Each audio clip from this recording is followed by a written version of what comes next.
What if the life you're dreaming of is quietly dying, one tomorrow at a time?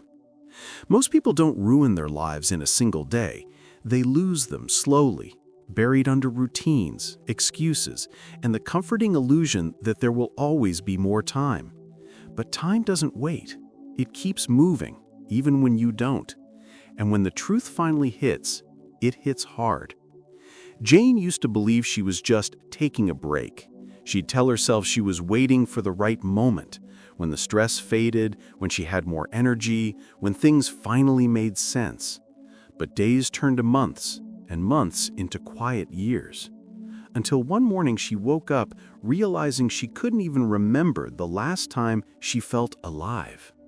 From the outside, her life looked fine. A stable job, a child she loved, a home filled with things she barely noticed anymore.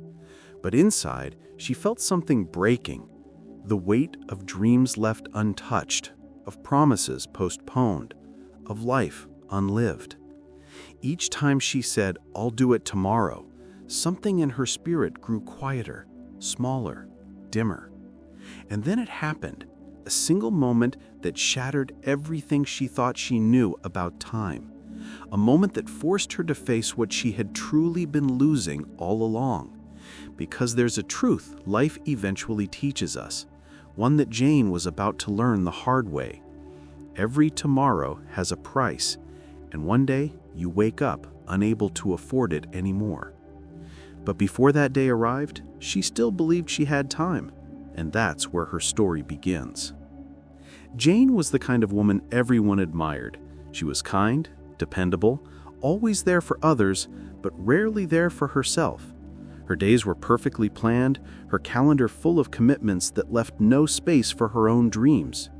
Deep down, she knew she wanted more, to write, to travel, to feel alive again. But each time the desire rose, she silenced it with the same whisper, "Not now. Maybe tomorrow." She told herself she was being responsible, that her dreams could wait until life calmed down.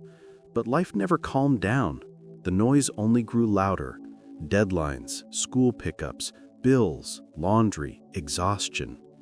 And in the middle of it all, Jane became invisible, even to herself. She had turned into a ghost in her own story, always watching from the sidelines as her tomorrows piled up like unopened letters. There were moments when she'd pause, holding her coffee, staring at the sunlight slipping through the blinds, and wonder where the years had gone. When did I stop living, she'd think. But then she'd shake her head and move on. There was always something else to do, always something more urgent than herself. Until one evening, something small, almost unnoticeable, started to shift. A phone call she didn't expect. A silence that lasted too long. A question from her child that pierced through her tired smile. "Mom, why don't you laugh like before?" That single sentence broke through her armor, echoing in the quiet of the night like a truth she could no longer avoid. And as Jane lay awake staring at the ceiling, one thought haunted her more than any fear. What if the life she was waiting for never came? The answer would come soon, and it would change everything. Before that moment arrives, make sure you're here for it.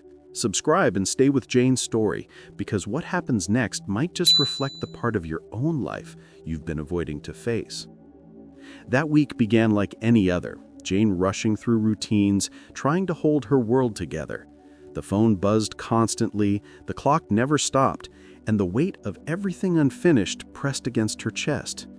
When her friend Rachel called, she almost didn't answer, but something in Rachel's trembling voice made her pause. "Jane, I just came from the hospital. They found something." The words hung in the air like smoke. Rachel, the woman who always laughed the loudest, who planned our future road trip when things slowed down. Jane froze.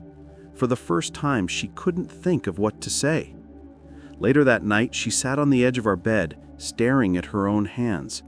The thought kept echoing, "We always think we have time, until we don't." Liam walked in quietly, clutching his sketchbook. "Mom," he said softly, If you could do anything in the world, what would it be? Jane smiled faintly. I don't know, honey. Maybe write a book one day. Liam tilted his head. Then why don't you? You always tell me to go after what I want. His words were innocent, that they hit harder than any truth she had ever faced. Out of the mouths of children, sometimes comes the voice of God. That night she couldn't sleep. The walls felt closer, the ticking clock louder. She opened her drawer and found an old notebook, empty, untouched. She ran her fingers across the first blank page and felt tears rise. When did I stop believing in myself? She whispered. And somewhere deep inside, a quiet realization began to root. Her real enemy wasn't time. It was waiting. As the dawn approached, Jane stood by the window, watching the first light spill into her room. Something in her shifted, a mix of fear, urgency, and awakening. But what she didn't know was that this was only the beginning, because soon she would meet someone who would show her a truth she could never unsee, a truth that would turn her entire life upside down. The next morning, Jane wandered aimlessly through town. She didn't plan to stop anywhere. She just needed air. Her thoughts were a storm. Rachel's voice, Liam's innocent question, the echo of her own promises. As she walked past an old bookstore she hadn't noticed in years, something strange caught her eye, a dim golden light flickering behind the dusty window. The sign read, "Yesterday's Treasures." Inside, the air smelled of old paper and forgotten stories. Among the shelves sat an elderly woman with silver hair and eyes that held both sorrow and serenity. She looked up and smiled, as if she had been expecting Jane all along. She said, "You look like someone carrying too many yesterdays." Jane blinked, startled. I just came in to look around." The woman nodded. "Then look carefully, dear. Some things here are invisible until you're ready to see them." Jane hesitated, then noticed an antique hourglass glowing faintly on the counter. Its sand shimmered like gold dust, but it was almost empty. "That one," the woman said, noticing her gaze. "It belonged to a woman who waited her whole life for the right moment. She said she'd start living when her children were grown, when the bills were paid, when the noise stopped." Jane swallowed hard. "What happened to her?" The woman's voice softened. "She never noticed the sand slipping away. Each time she said tomorrow, another grain fell. One day she turned the glass to see how much time was left, and it was gone. The truth is, the hourglass never stops. It doesn't care about your reasons, your fears, or your someday plans. It just empties quietly while you wait." Jane stared at the golden sand, her reflection trembling in the glass. "So, there's no way to turn it back?" The woman smiled sadly. "No, my dear, but you can still stop wasting what's left." The old woman turned the hourglass over once more, and for a brief second the sand seemed to flow in reverse, just enough for Jane to gasp in awe. "Consider this your second chance. Don't wait for peace to begin. Create it." That night, Jane couldn't shake the image of the hourglass. Every sound, the ticking clock, the wind brushing the curtains, felt like grains of sand falling. She walked through her quiet house, noticing things she had ignored for years. Unfinished projects, dusty photo frames, the guitar she once promised to learn. Each item whispered a story of postponed joy. The truth struck her. Her life wasn't empty by accident. It was empty by delay. She sat on the floor, her back against the wall, eyes burning with tears that weren't just sadness, they were realization. "I thought I was being patient," she whispered, "but I was just waiting my life away." Her own words echoed in the stillness like a confession to herself. She remembered Rachel in the hospital, her son's question, the woman's voice saying, "You can still stop wasting what's left." She opened the drawer of her desk and found the old notebook again, the same one she had abandoned countless times before. Her hands trembled as she wrote a single word on the first blank page: today. She didn't know what would come next, but for the first time in years, she felt alive. The act of writing that one word felt like reclaiming a piece of her soul. Morning light spilled through the blinds. Jane brewed coffee, not in a rush, not on autopilot, but slowly, intentionally.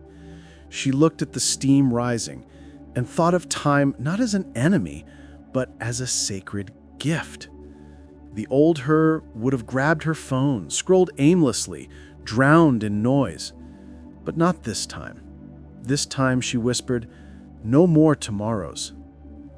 And yet, as she looked out the window, something unexpected happened. A moment that would test whether she truly meant those words. Because the universe has a way of asking one question the moment you declare change. Are you really ready to live differently? Before we move on, take a moment to breathe. If this story is stirring something inside you, that quiet realization that time won't wait, don't let it fade. Type these words below as a promise to yourself and a declaration to the world. No more tomorrows. Today is all I have, and I choose to live it fully. Because the moment you write it, you're no longer a spectator in Jane's story. You become part of it. The next morning didn't look extraordinary, but it felt different. Jane woke before the alarm, sunlight touching her face. For the first time, she didn't rush. She just sat there, breathing. Her mind whispered, "This is what I've been missing. The stillness before the noise." She smiled faintly, realizing how much of her life had been spent chasing hours she never stopped to live. She brewed coffee and watched the steam rise like a silent prayer. Today is not just another day, it's a diamond I almost threw away. Her phone buzzed, notifications, messages, all the usual noise, but she didn't reach for it. Instead, she opened her notebook again. On the top of the page, beneath the word today, she wrote, "I am ready." At work, the old Jane would have drowned in endless tasks and quiet resentment.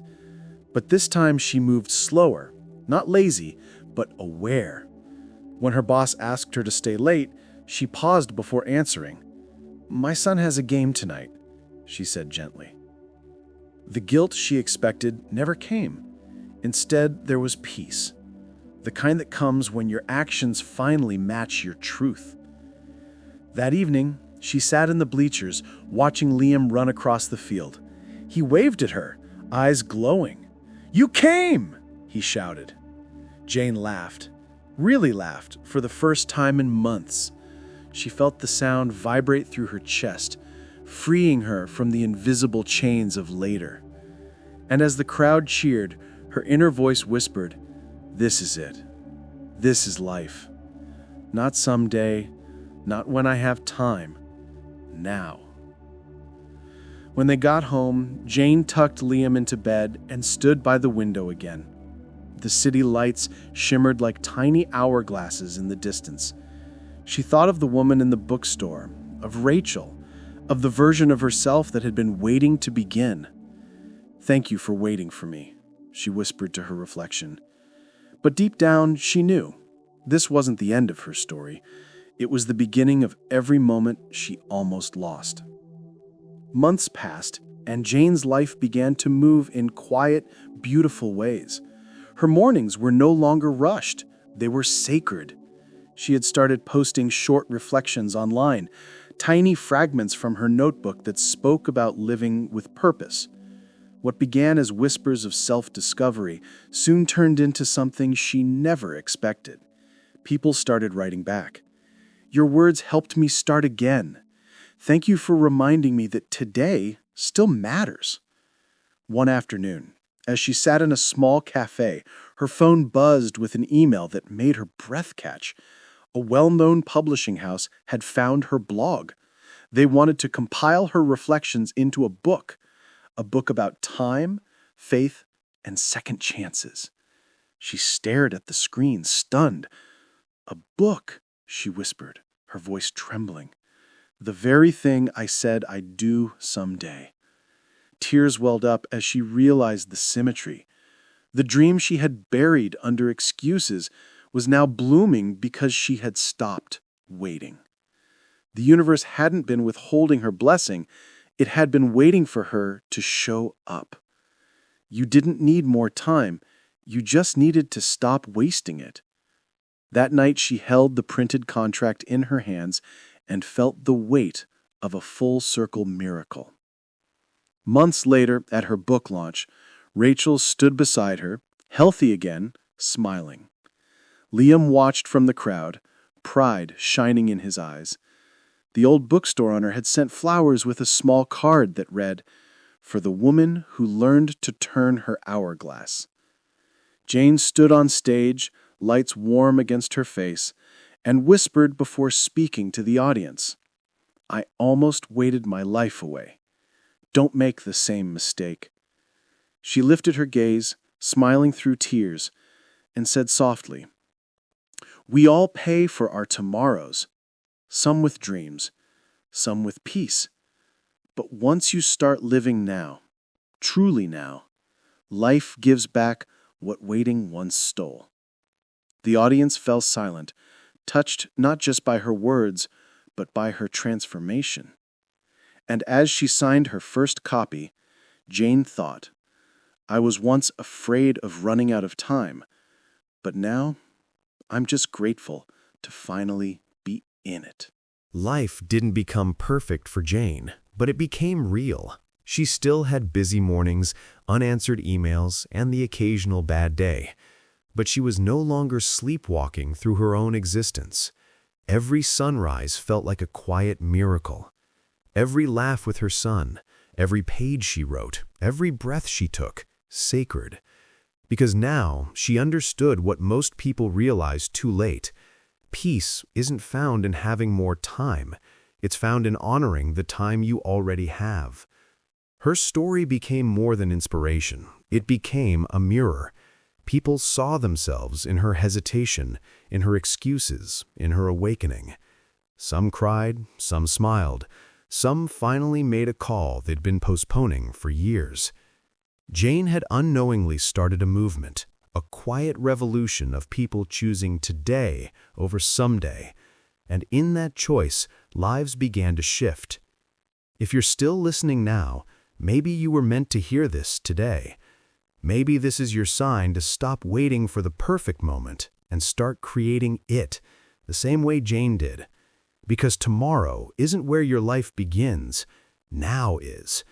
Every breath, every choice, every second is a diamond you can still hold before it slips away. So if this story awakens something in you, don't let it fade when the video ends. Hit subscribe and stay with us, because every week we share stories like this to help you live your best today. And if Jane's journey touched your heart, leave this promise below. No more tomorrows. I choose to live today. Because when you speak it, you declare it. And when you declare it, life begins to shift, just like it did for Jane.